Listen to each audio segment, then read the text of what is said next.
Uma, não sei.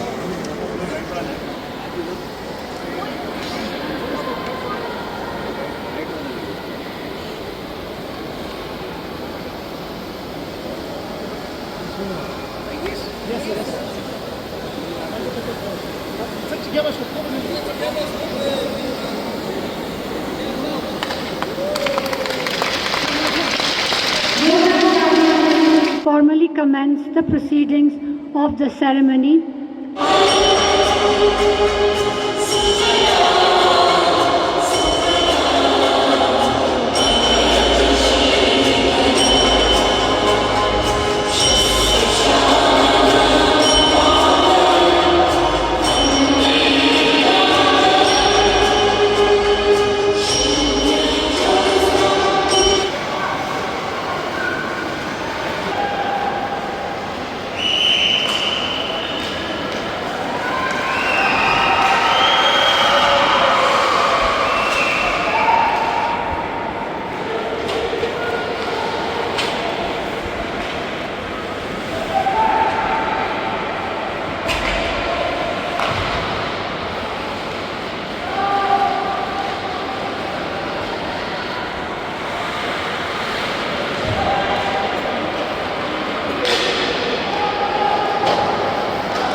आज लद्दाख में ice hockey ring का इनॉग्रेशन हुआ है और ये ऐतिहासिक दिन है लद्दाख के स्पोर्ट्स के सिलसिले में।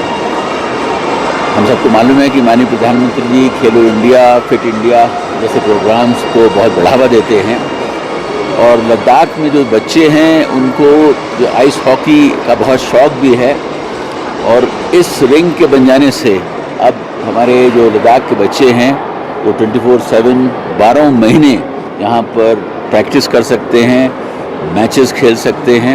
हमारी कोशिश होगी कि यहाँ पर जल्दी एक बहुत बड़ा इवेंट किया जाए जिसमें नेशनल इंटरनेशनल खिलाड़ी आएँ और हमारे बच्चों को एक्सपोजर दें।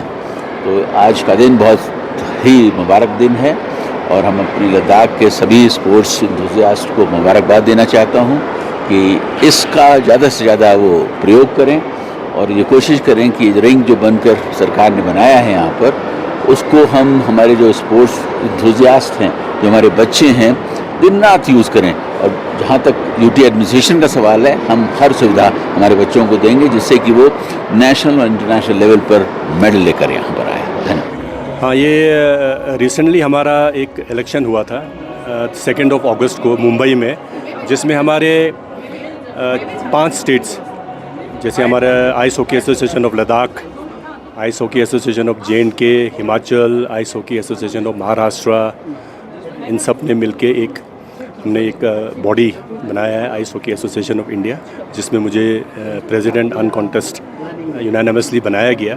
तो हमारा मकसद यही था कि एक ice hockey association already exist करता है, जो कि एक सिंगल आदमी चला रहा है पिछले 15-20 साल से, जिसमें ना कोई इलेक्शन हुआ है, ना कोई ऑफिस बेयरर है, सिर्फ एक आदमी वन मैन शो है, वो पूरे ice hockey association of India को चला रहा है, जिनका कोई कंट्रीब्यूशन आइस हॉकी को प्रमोट करने में, आइस हॉकी को आगे ले जाने में कोई कंट्रीब्यूशन नहीं है। और यही लोग दिल्ली में बैठ के पिछले 15-20 साल से आइस हॉकी को चला रहे हैं। और हमने ये डिसाइड किया कि ice hockey association of India का जो मेंबर होना चाहिए वो ऐसे स्टेट से होना चाहिए जिनका आइस हॉकी में कंट्रीब्यूशन है। इस तरह हमारा लद्दाख है। लद्दाख जो है पूरे इंडिया में आइस हॉकी में सबसे ज़्यादा जो हमारे प्लेयर्स हैं, चाहे नेशनल लेवल के हों, इंटरनेशनल लेवल के हों, सारा प्लेयर्स जो है लद्दाख से प्रोड्यूस होता है। और हमने ये आइस हॉकी जो है पिछले 30-35 साल से मेहनत करके करजू पौंड से लेके आज हम इस इंटरनेशनल लेवल के हम ये आइस हॉकी रिंग तक पहुँचे हैं। तो हम चाहते हैं कि इसका जो प्रमोशन हो, इसका जो क्रेडिट हो, वो लद्दाख को मिलना चाहिए, या बाकी जैसे हमारे दूसरे स्टेट्स हैं, जैसे हिमाचल प्रदेश है, JNK है। तो हमारा मकसद यही है कि इस एसोसिएशन को बना के इंडियन ओलंपिक एसोसिएशन के साथ एफिलिएट करना, और जो मिनिस्ट्री ऑफ स्पोर्ट्स के साथ इसको टाई अप करना, और इस एसोसिएशन के थ्रू आगे आने वाले दिनों में आइस हॉकी को प्रमोट करना। नहीं तो आज तक जो लोग ice hockey association of India बना के बैठे हैं, उनका कोई कंट्रीब्यूशन नहीं है आइस हॉकी को आगे ले जाने में। सिर्फ इंटरनेशनल इवेंट्स पे जाते हैं, फ़ॉरेन घूमते हैं, और कोई अकाउंटेबिलिटी नहीं है, कोई इलेक्शन नहीं है, बिल्कुल एक आदमी का मोनोपोली है। तो उस मोनोपोली को तोड़ने के लिए हमने ये एसोसिएशन बनाया, जिसमें हमारे 5-6 स्टेट्स मिल के ये हमने एसोसिएशन बनाया। और हम पूरी कोशिश करेंगे कि आने वाले दिनों में आइस हॉकी को इंटरनेशनल लेवल पे तो है, उससे भी बढ़ के हम ओलंपिक्स तक ले जाने का हम सोच रहे हैं। और इसमें एक ट्रांसपेरेंसी और एक बैलेंस तरीके का इसमें एसोसिएशन होना बहुत ज़रूरी था। तो इसलिए हमने ये एसोसिएशन फॉर्म किया है, और मुझे इस ice hockey association of India का प्रेसिडेंट बनाया है। जी। और लद्दाख को, स्पेशली लद्दाख को कैसे न्यू इनिशिएटिव्स लेंगे और कैसे चेंजेस रहेंगे, क्योंकि अभी 24/7 हो गया सर ये आइस हॉकी रिंग, तो कैसे न्यू इनिशिएटिव्स और चेंजेस रहेंगे? देखिए, पहले जैसे कि आप सबको पता है कि पहले हम आर्टिफिशियल रिंग पे हम नहीं थे, हम natural ice hockey, natural ring पे खेलते थे। तो ये जो स्टेडियम जो बना है, 2 साल हुआ है इसको, तो अभी हमें नेचुरल आइस हॉकी पे खेलने की ज़रूरत नहीं है। ये पूरा इंटरनेशनल स्टैंडर्ड का साइज़ है, और पूरे इंडिया में सिर्फ 2 ही स्टेडियम है, एक उत्तराखंड में, एक लद्दाख में। तो हम चाहते हैं कि हमारे बच्चे जो है वो इंटरनेशनल लेवल पे तो खेल ही रहे हैं, नेशनल लेवल पे भी खेल रहे हैं, और बहुत अच्छा परफॉर्मेंस 95% जो हमारे इंडिया को जो रिप्रेजेंट करते हैं वो हमारे लद्दाख से जाते हैं।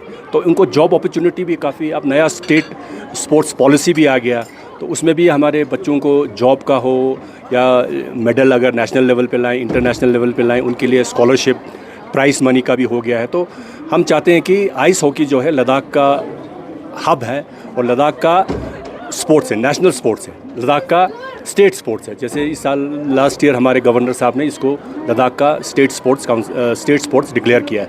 और मुझे लगता है कि हमारे बच्चों को इस गेम में ज़्यादा हमें जाने का ज़्यादा चांसेस है। बाकी और गेम्स बहुत सारे हैं, आर्चरी है, फुटबॉल है, बॉक्सिंग है, उसमें हमारे बच्चे अच्छे कर रहे हैं, मगर as a team ice hockey जो है उसमें हमारे बच्चों में बहुत ज़्यादा कैपेसिटी है आगे जाने का। तो हम चाहते हैं कि हमारे लद्दाख के बच्चे को छोड़ के बाकी स्टेट्स के भी बच्चे, जैसे हिमाचल है, JNK है, हमारा उत्तराखंड है, या हिमाचल प्रदेश है, उन सब के बच्चे भी आइस हॉकी में आके पार्टिसिपेट करें, और इसको हम आगे ले जाने का हम भरपूर कोशिश करेंगे। जी। सर, आपने बोला स्पोर्ट्स पॉलिसी तो आ गई, फिर सर क्या रहेगा क्या, जैसे कि आइस हॉकी का इक्विपमेंट ज़्यादा बहुत ही महंगा होता है, किसी किसी को एफर्ट कर पाते और कोई नहीं कर पाते। आपके रहते हुए अभी आने वाले समय में क्या स्पोर्ट्स पर्सन को इस पर थोड़ा आसानी रहेगी कि कैसे रहेंगे? जी हाँ, आप जैसे कि ये बड़ा इसका इक्विपमेंट बहुत महंगा होता है और नॉर्मल लोग मतलब आम लोग इसको एफर्ट नहीं कर पाते, मगर पिछले 2-3 साल से UT administration, department of sports और हिल काउंसिल ने बहुत सारे सेट्स मंगवा के हमारे जो अच्छे प्लेयर्स हैं, चाहे ले के हों, करगिल के हों, उन प्लेयर्स को पूरा फ्री डिस्ट्रीब्यूशन ये आइस हॉकी का इक्विपमेंट दिया है। लास्ट ईयर 20 सेट करगिल को और 20 सेट ले को दिया था और आने वाले दिनों में इस आइस हॉकी इक्विपमेंट्स को सब्सिडाइज रेट पे भी अवेलेबल कराने के लिए हमने रिक्वेस्ट किया है और आने वाले दिनों में फ्री डिस्ट्रीब्यूशन भी काफ़ी हो रहा है, क्योंकि ये एक बहुत ही क्या बोलते हैं हम, लद्दाख का एक बहुत ही एक पसंदीदा हमारा स्पोर्ट्स है और हमारे बच्चे जो है इसमें बहुत अच्छा कर रहे हैं। तो हम चाहते हैं कि हमारे बच्चे आगे निकले और साथ साथ में हमारे जो बाकी स्टेट्स में जो आइस हॉकी खेलते हैं उनके बच्चे भी आगे निकले और इस स्पोर्ट्स को अभी और आगे ले जाने की ज़रूरत है, क्योंकि अभी ये स्पोर्ट्स इंडिया में इतना ज़्यादा पॉपुलर नहीं है। तो हम चाहते हैं कि ये इंडिया में भी पॉपुलर बने और लोगों को इसमें खेलने का मौका मिले। तो आखिर में सर, सारे बच्चे, लद्दाख के सारे बच्चे इस खेल में रुचि रखते हैं, तो स्कूल के बच्चों को इसी एंजल्स ड्रीम पे क्या प्रैक्टिस मिलेगा या कोचिंग सेशन भी? देखिए, हम जो ice hockey association of Ladakh है वो हर तरह से यहाँ पे कोचिंग का इंतज़ाम करती है और लद्दाख विंटर स्पोर्ट्स क्लब है वो बच्चों को यहाँ पे बेसिक कोचिंग का भी यहाँ पे इंतज़ाम करती है और बाकी हम कोच को यहाँ पे हम ट्रेन करते हैं, यहाँ पे हम रेफरीज़ को हम ट्रेन करते हैं, यहाँ पे हम जितने भी नए प्लेयर्स हैं उन सब को हम हर साल ट्रेनिंग देते हैं। तो अभी रिसेंटली हमारा रॉयल एनफील्ड चैलेंज कप ख़त्म हुआ था और आने वाले 7 सितंबर से यहाँ पे रीमो एक्सपीडिशन का एक यहाँ पे टूर्नामेंट होने वाला है और विंटर्स में तो और भी ज़्यादा हमारे जब बच्चे फ्री हो जाते हैं तो और भी ज़्यादा टूर्नामेंट्स हम यहाँ करा के इस जो आइस हॉकी रिंग जो है जो यहाँ पे बना है इसका हम पूरा यूटिलाइजेशन करेंगे और हम इस रिंग को बनाने के लिए यूटी एडमिनिस्ट्रेशन और हिल काउंसिल का जो कंट्रीब्यूशन रहा है उसके लिए हम ice hockey association of India और ice hockey association of Ladakh की तरफ से हम उनको धन्यवाद देना चाहते हैं, क्योंकि इस स्पोर्ट्स में हमारे लद्दाख के बच्चे काफ़ी आगे तक जा सकते हैं और साथ ही साथ में हम ये भी चाहते हैं कि बाकी स्टेट्स के जहाँ जहाँ आइस हॉकी खेलते हैं उन स्टेट्स के बच्चे भी आगे जाएं और नेशनल लेवल, इंटरनेशनल लेवल पे पार्टिसिपेट करें। तो ice hockey association of India को बनाने का यही एक मकसद था और जो लोग इसको पिछले 15-20 साल से मोनोपोली करके चला रहे थे उनको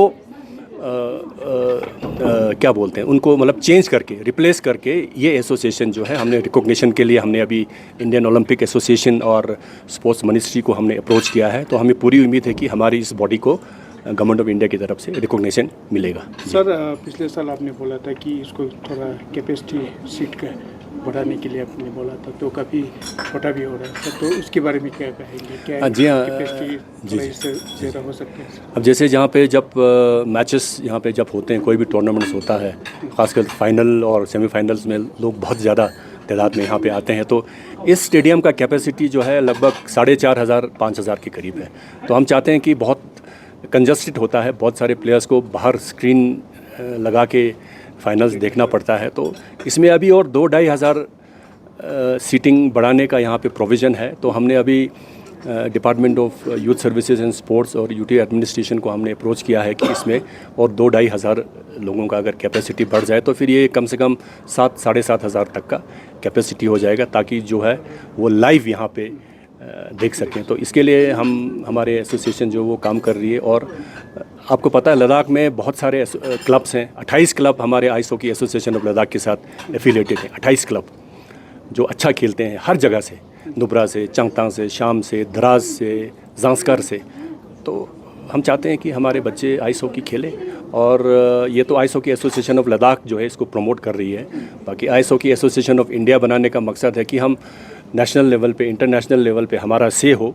हमारे जितने बाकी जो हिमाचल में अच्छा आइस हॉकी खेलते हैं, स्पीति में, और हमारे महाराष्ट्र में अच्छा इसका स्कोप है, चंडीगढ़ में अच्छा खेलते हैं, तो हम चाहते हैं कि हर किसी बच्चे को नेशनल लेवल पे, इंटरनेशनल लेवल पे एक्सपोजर मिले, इसमें कोई ट्रांसपेरेंसी हो, अकाउंटेबिलिटी हो, फेयर सिलेक्शन हो। तो ये सब करने के लिए हमने इस एसोसिएशन को फॉर्म किया है। तो हमें पूरी उम्मीद है कि आने वाले दिनों में ice hockey association of India जो है और भी आगे बढ़ चढ़ के काम करने का हम पूरा वो कमिटेड है। जी जी।